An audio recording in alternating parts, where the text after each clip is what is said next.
Buenas noches y bienvenidos todos a esta tercera emisión del programa Actualidad Viva, desde su canal Vida. Mi nombre es José Talavera y nuevamente seré su anfitrión el día de hoy.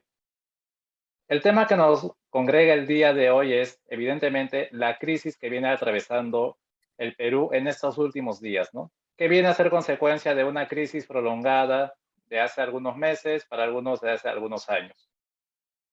Para ello, vamos a presentar un breve video que nos va a poner en contexto sobre lo ocurrido en estos últimos días a raíz del intento de golpe de Estado del expresidente Castillo, la sucesión presidencial y lo que viene ocurriendo como reacción a estos cambios en el Poder Ejecutivo.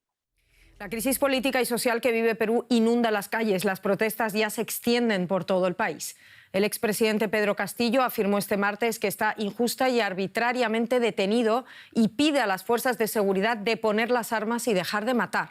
Más manifestantes han muerto y ya se eleva a 8 el total de fallecidos desde el domingo. Muchos, sobre todo en el sur, piden la renuncia de la nueva presidenta Dina Boluarte. El presidente mexicano Andrés Manuel López Obrador insiste en que Castillo debería haber permanecido en el poder y que en definitiva sigue siendo presidente. La tensión en Perú crece por momentos. El caos se extiende por Perú. Tras la destitución de Pedro Castillo, las protestas no cesan. Los disturbios han dejado ya varios fallecidos. Si bien la nueva presidenta Dina Boluarte aspira a nuevas elecciones en abril, los ánimos siguen caldeados. Castillo y sus representantes legales se aprovechan de la situación. Ahora lo que ha hecho la Fiscalía es presentar una acusación.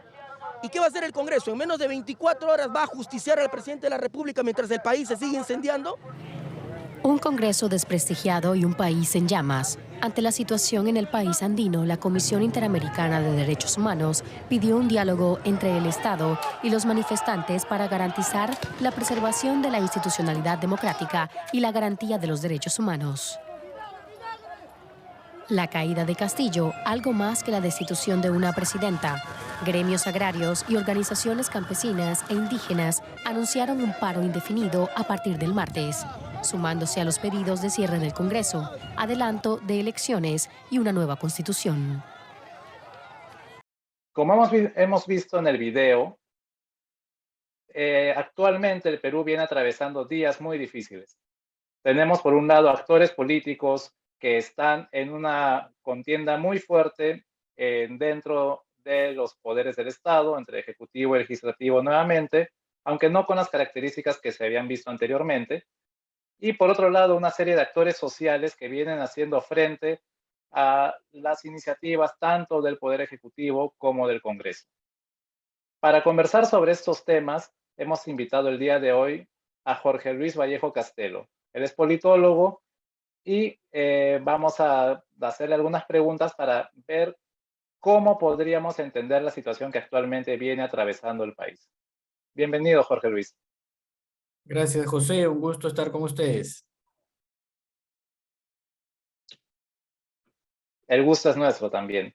Bueno, Jorge, quería hacerte algunas preguntas para tratar de entender o interpretar esta situación que viene atravesando actualmente el Perú.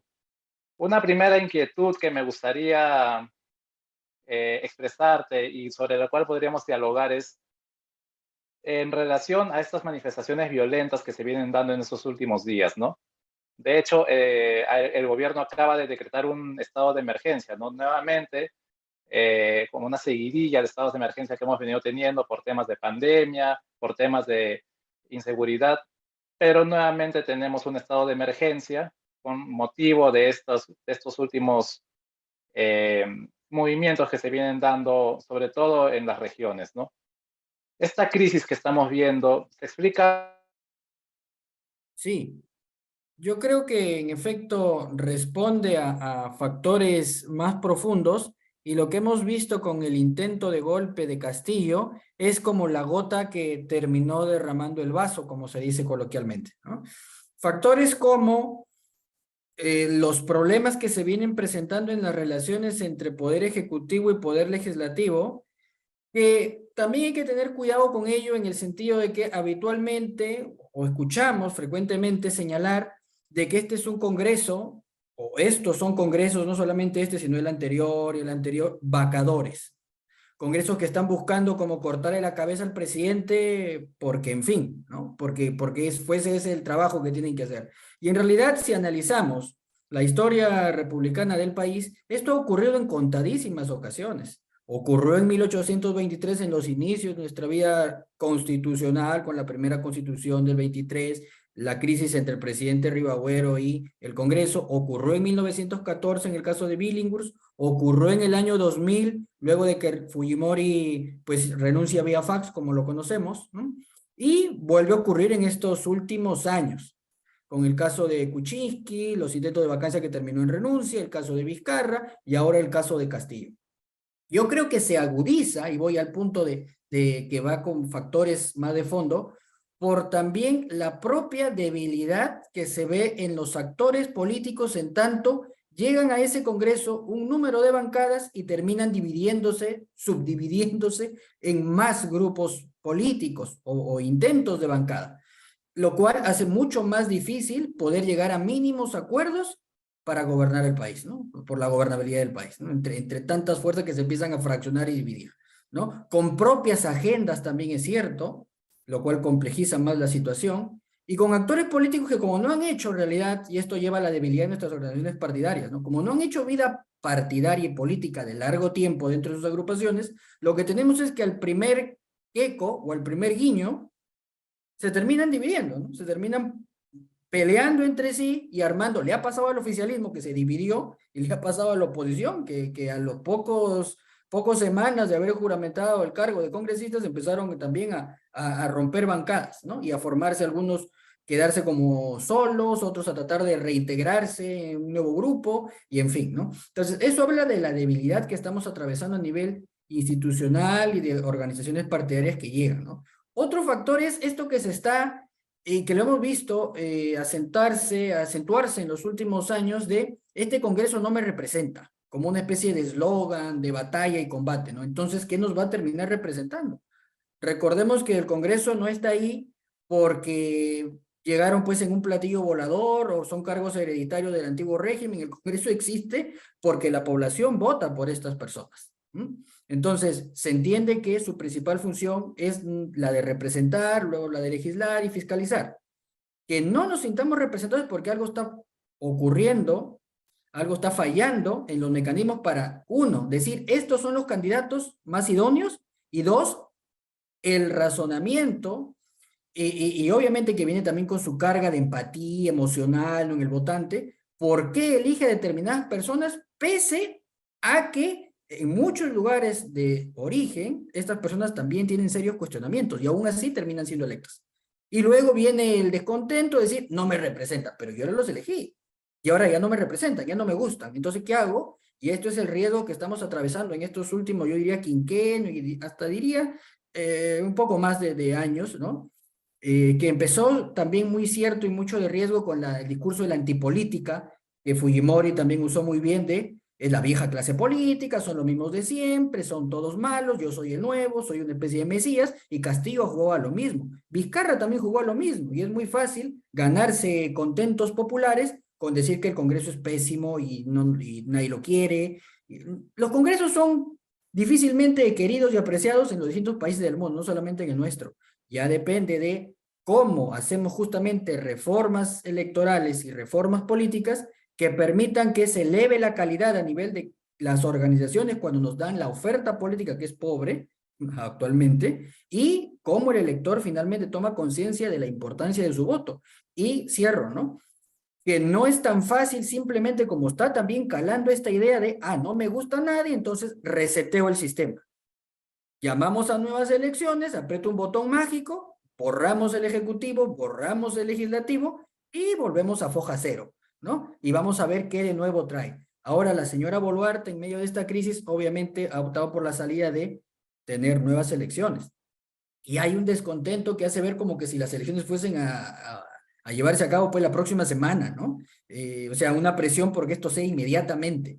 La pregunta es, uno, por lógica, no se puede organizar un proceso electoral así, de expedito y volando, ¿no? Como que a la carrera. Y lo otro es, si tenemos las mismas reglas, medio fallidas, medio que no nos dan la mejor calidad política, ¿Qué nos hace ver que con esas mismas reglamentaciones y con los mismos sin reformas políticas que requieren nos va a dar un resultado distinto?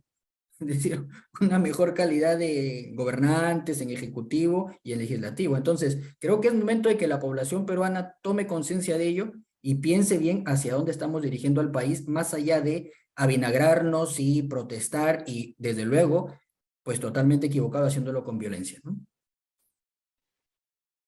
Efectivamente, creo que no es muy difícil para un gobernante, para alguien que esté en el Poder Ejecutivo, coger como muñeco de paja al Congreso, ¿no? De por sí es una institución que no ejecuta, por lo tanto no tiene algo tangible que mostrar siempre a la población y es muy Así fácil es. criticar de ello, ¿no? Ahora, eso nos puede llevar también a discusiones largas sobre el tema de representación. Hay una crisis, representa, no representa, pero eso tiene otra cara y es el de estos movimientos sociales que vemos en las calles, ¿no? Esas protestas que estamos viendo en las regiones, que bien podría ser, como no podría ser, porque no tienen actores que los representan en el plano institucional, pero esas protestas representan un verdadero sentir de nuestros territorios, nuestras provincias, nuestras regiones, o obedecen a otras causas. ¿Tú cómo ves este tema? Me parece que aquí tenemos también una combinación, un mix, ¿no? Hay un voto que tuvo Pedro Castillo en la primera vuelta, que se entiende busca mayor presencia estatal, que busca reformas y demás. No es un voto como Castillo al parecer pretendía en su mente, de que pues fue un votante en la segunda vuelta que totalmente convencido del 100% de postulados de Perú Libre o de Castillo, en este caso, pues le daba la total confianza para que haga un proceso constituyente y cambie refunde la república y demás, ¿no? Si hacemos yo me tomé ese trabajo de revisar en los planes de gobierno, aquellos que decían nueva constitución, algunos lo decían como para allá, proceso constituyente, otros que iba a haber un referéndum para ver si se podía o no, pero deslizaban la idea, ¿no? De un proceso constituyente con un nuevo pacto político y demás. Sumando ello, esas agrupaciones políticas que daban eso como parte de su oferta en la primera vuelta electoral, desde luego, y los votos que obtuvieron, llegamos a duras penas a un 33% de electores. Es decir, llegar al 50% y más, ¿no? Que le permitió a Castillo ser presidente, tiene un diferencial ahí, porcentual de votos, que estaban en otra lógica, ¿no? Y que optaron simplemente porque no les simpatizaba para nada la otra opción política, ¿no? Entonces ya no quedaba más que entre uno y otro, vamos por Castillo, ¿no? Entonces, esa es la realidad, pero me parece que fue alguien que pretendió en su discurso, en sus viajes fuera del país y demás, enganchar en primer lugar, desde luego, con su votante del inicio, pero luego extender su prédica como si siguiésemos en campaña y hacer ver de que eso tenía que hacerse porque sí, y esta refundación y demás, e insistir con ello, lo cual terminó llevando a desconfigurar la imagen de un presidente para todos realmente, quienes votaron por él como en primera vuelta, como quienes le dieron el apoyo en la segunda, no del todo convencidos, y quienes finalmente no votaron por él, que es un amplio también porcentaje, porque ganó pues por 40 y algo mil votos, ¿no? Entonces, esto creo que no se ha tenido del todo claro. Lo segundo es, creo que también hay un factor de elementos, fuera de quienes están disgustados, molestos con la política, se han comido por completo este discurso de la antipolítica, tienen muchos años de brechas sociales, frustraciones y demás cargadas, ¿no? Que igual eso no justifica el salir a la violencia, pero que están fastidiados y molestos, ¿no? Que se combina, como digo, con pues redes, actores y demás que definitivamente no están de acuerdo con la democracia como la concebimos, como una democracia liberal, con división de poderes, donde el Ministerio Público hace su trabajo por acá, el Congreso es un contrapeso y no es una mesa de partes del presidente y demás, ¿no? Entonces, yo creo que van hacia otro proyecto, ¿no? Van hacia otra cosa refundacional, cambiarla, no sé si una democracia, pues, plebiscitaria, con otros mecanismos, en fin, entonces, y me preocupa que entre lo que se está señalando en las investigaciones y reportes y demás, hay elementos que, pese a que en su momento fueron vencidos o purgaron varios prisión como miembros de organizaciones vinculadas o que estuvieron en la subversión en los 80 y 90, pues sigan rondando, ¿no? Eso sí es muy preocupante, ¿no? Y se dijo en la campaña, se negó totalmente, pero por ahí como que vuelven a aparecer en las manifestaciones y demás. Entonces yo creo que sobre eso sí debemos estar muy atentos, ¿no? Que no se, ese descontento muy justificado en muchos casos de la población, no se termine de fusionar y ser utilizado como un escudo por quienes tienen otros proyectos detrás de subvertir el Estado y desde luego pues esta democracia que no es perfecta, pero que medianamente ha tratado de funcionar débil, pues sea colapse, ¿no? Totalmente, para llegar hacia otro proyecto totalmente distinto, ¿no? Bueno, como comenta Jorge, creo que el malestar en sí es algo que se ha venido viendo en los últimos procesos electorales, ¿no? De hecho, el apoyo a candidaturas como el fujimorismo o la de Pedro Castillo ha sido una crítica abierta a este modelo de democracia liberal que tenemos desde el año 2001, ¿no? A raíz de la transición a la democracia después del periodo de 10 años de fujimorismo. Ya yendo a un plano más coyuntural, viendo el corto, el mediano plazo, sobre todo el corto plazo, ¿qué medidas crees, Jorge, que debería tomar esta nueva gestión, este nuevo gobierno encabezado por Dina Boluarte para superar esta crisis, ¿no? Medidas de corto plazo que nos ayuden a salir de esta situación de zozobra que nos tiene a todos. Pues me parece que está intentando tomar las primeras medidas. El tema de la declaratoria de un estado de emergencia nacional era necesario, aunque habrá muchos que pondrán cortapisas y dirán, no, hay normativas que lo amparan lo que se ha hecho, desde luego que sí, estamos dentro del marco de la legalidad. El accionar obviamente tiene que ser muy preciso, respetuoso de los derechos humanos, el accionar de la fuerza policial y el apoyo que va a recibir de las Fuerzas Armadas para restablecer el orden, porque está en peligro la vida de los peruanos, la propiedad de los peruanos, los medios de subsistencia y de vida de los peruanos. O sea, que a una persona que hace taxi le incendie su vehículo, que es un medio de trabajo, por decirlo menos, que es un bien material que podría recuperarse, pero que esté en riesgo, como ya han ocurrido, muertos, y que haya pérdida de vidas, entonces la cosa se empieza a agravar de manera muy seria, ¿no? Entonces yo creo que este era el camino y esperemos que con esto se pueda apaciguar las aguas y los peruanos entiendan de que la siguiente medida, que es la convocatoria adelantada a elecciones, se dé con las reformas que la presidenta también ha señalado, que va a haber un periodo que se entiende que es parte de los meses que vienen ya, que estamos ya en 2023 prácticamente, ¿no? A la vuelta de la esquina, que ahí tenemos que entender que no podemos querer resultados distintos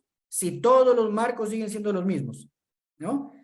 Sobre los que estamos caminando. Entonces, habrá que hacer ajustes en las organizaciones políticas, en cómo se dan las postulaciones y demás, para que busquemos tener una mejor calidad de oferta política y desde luego de los votantes al momento de optar, ¿no? Entonces, eso por un lado. Lo otro es lo que creo que, y voy a tomarme aquí la atribución de generalizar, pero que lo que los 33 millones de peruanos están esperando es medidas efectivas, en el sentido de hay que gobernar. Yo creo que estos han sido 16 meses de estar un poco como al albur de se gobierna, se tiene el discurso confrontacional.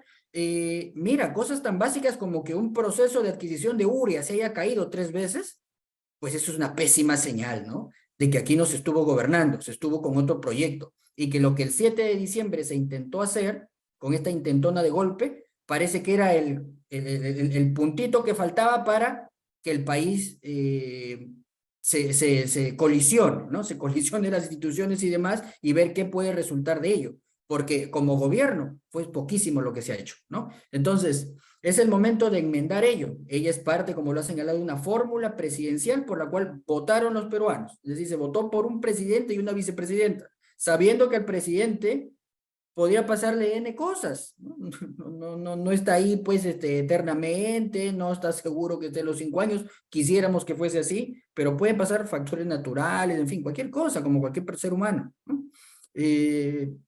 Pero para eso hay una fórmula con vicepresidentes, entonces asumido como constitucionalmente corresponde. Ahora, tiene a su cargo, ya nombró ministros, es bueno que haya nombrado personas ex viceministros, están ahí como ministros, personas que tienen experiencia en gestión, entonces me parece algo acertado. Ahora es momento de las medidas efectivas y por lo tanto que se ponga a echar a andar la maquinaria estatal, o sea, son 19 pliegos ministeriales. que poco tienen que ver con que el Congreso por aquí, la justificación de siempre, ¿no? El Congreso no me deja trabajar. O sea, se han mandado 70 proyectos, iniciativas, o correcto, ojo, no quiere decir que esos 70 proyectos, iniciativas tengan que ser aprobados como se quiere hacer crear a los peruanos, porque tal como llegan, tienen que ser aprobados, ¿no? O sea, se discutirán, se debatirán, se aprobarán. Obviamente, una cosa muy distinta es, los voy a encarpetar todos y los voy a dejar ahí durmiendo el sueño de los justos y nunca los voy a ver, ¿no? Eso no es tampoco. Pero se discutirán y no quiere decir, se corregirán, se llamará a los equipos técnicos, se verá cómo se van modificando y se tendrá un resultado, ¿no? Pero lo otro es que los pliegos ministeriales tienen planes operativos institucionales que nada tienen que ver con el Congreso. O sea, hay medidas que ejecutar, hay dineros para ejecutar, y vemos que año a año nuestros ministerios, como nuestros municipios y nuestros gobiernos regionales, devuelven dinero, ¿no? Entonces, ¿cuál es la realidad detrás, ¿no? Lo que se dice a la población, no me dejan gobernar, pero acá tengo planes operativos, tengo medidas que llevar a cabo, campañas médicas, construcciones de colegios, construcciones de carreteras, mejorar la calidad de vida, el saneamiento básico de los peruanos. ¿Y eso qué tiene que ver con el Congreso? O sea, que hay un clima de tensión, que llaman al ministro. Pues tengo que nombrar a buenos ministros, pues, no a personas que tengan un prontuario detrás de sí. Porque el Congreso le estoy dando toda la munición para que el Congreso no es manco tampoco, no es tonto. Entonces, está elegido por los peruanos. Entonces, está haciendo, como, aunque nos parezca pues que tira y dispara cada rato, está haciendo parte de su trabajo, que es no dejar pasar cualquier tontería, ¿no? Entonces, no hay que darle la excusa perfecta o el motivo, mejor dicho, para que nos esté pues a cada rato llamando a voy a pliego interpelatorio, censura del ministro, porque está vinculado a tales redes, porque en fin, yo creo que la presidenta ahora, y ojalá lo hubiese hecho así Pedro Castillo, entre 33 millones de connacionales, bueno, digamos entre los mayores de edad, ¿no? Y los mayores de 25 años, pudo haber elegido a 19 personas más idóneas, ¿no? Que conozcan de mejor su trabajo, el grado de especificidad que requiere también ser hoy en día ministro. Una cosa era de repente ser ministro en 1821, que teníamos 3 ministerios y ahora tenemos 19, ¿no? Y la complejidad de tal cargo, de los viceministros, directores generales, directores del INE y demás, y echar a andar nuestros planes operativos y lo que ya está presupuestado, para que los peruanos vean que el gobierno trabaja, ¿no? Entonces yo creo que eso es medidas necesarias y efectivas que requiere hacer la nueva presidenta para pues dar la clara imagen de que el país está en calma, el país va a una reforma política, nuevas elecciones, pero se gobierna y los peruanos obtienen una mejor calidad de vida, tranquilidad y seguridad para sus vidas, sus familias, sus bienes, ¿no? Así es, Jorge. Muy, muy importante esta última idea que señalas, ¿no? Cada poder del Estado tiene en sí una función que desempeñar, más allá de la confrontación que puede haber eventualmente entre dos poderes que de por sí están diseñados y están destinados a ser contrapesos entre ellos, ¿no? Eso es lo más normal y ocurre en cualquier democracia. Pero eso no quita que hayan funciones esenciales que cada poder del Estado deba realizar. El Ejecutivo, más allá de reformas o leyes que pueda plantear, tiene funciones específicas que no tiene el Congreso y en las cuales el Congreso no interviene casi de ninguna forma, ¿no? Exactamente. Son muy exclusivas del Ejecutivo y viceversa. En el Congreso vemos lo mismo. Entonces, es muy importante eso que señalas de que en realidad, más allá de la confrontación que puede haber entre actores políticos en un plano institucional, sí tiene que cada poder del Estado desarrollar sus funciones para darle certidumbre también al ciudadano, ¿no? Y para buscar también su bien común. Así que nos comentabas de nuestra historia republicana, ¿alguna reflexión final que nos quieras dar, compartir con nosotros sobre esta situación que tenemos en este momento y cómo salir de ella? Pues finalmente, a los amigos que nos escuchan, el Perú, como siempre buscamos creer, es y puede todavía ser más grande que sus problemas, ¿no? No es la primera vez que entramos a un atolladero, conflicto, crisis. Ya las hemos vivido en el pasado muy serias, los años 80, la hiperinflación, la violencia de la subversión, del terrorismo, guerras en el pasado, la naciente república, que también dicho de paso tenía periodos ministeriales cortos, en mucho tiempo tuvimos esto, ¿no? Anarquía y demás. Entonces, mejor dicho, nuestros padres, abuelos, bisabuelos, tatarabuelos también tuvieron problemas en su momento. Que el Perú exista hasta ahora es porque hubo personas sensatas que supieron que la política es conflicto, pero más allá de eso es buscar llegar a consensos, aunque sean mínimos, para que las cosas puedan caminar y funcionar. Eso sí, pues de cara a la ciudadanía, con transparencia y con buen gobierno, con medidas adecuadas, medidas que lleven pues mejores servicios, que eleven la calidad de vida y cierren brechas que nuestro país todavía tiene muchas. El país ha crecido, el país no es el Perú de 1950, ni de 1900, ha crecido. Ha salido mucha gente de la pobreza, eso hay que decirlo, ¿no? Todavía queda una franja de pobreza muy importante en nuestro país. Eso es lo que debe estar abocando ahora a los actores políticos, cómo resolver ello, y para eso se requieren mínimos acuerdos que yo espero que la sensatez prime, que la violencia cese y que realmente podamos llegar a esos mínimos entendimientos que necesitamos por el bienestar de todos los peruanos. Muchas gracias, Jorge. Muchas gracias también por esta luz de esperanza que nos das, ¿no? Hemos salido en otros momentos también de situaciones muy críticas, muy severas, tal vez peores que la actual, y creo que podemos también salir de la situación en la que estamos ahora, ¿no? Muchas gracias nuevamente, Jorge, por estar con nosotros, y muchas gracias a todos quienes nos acompañan en la emisión del día de hoy. Hasta luego. Un abrazo, gracias.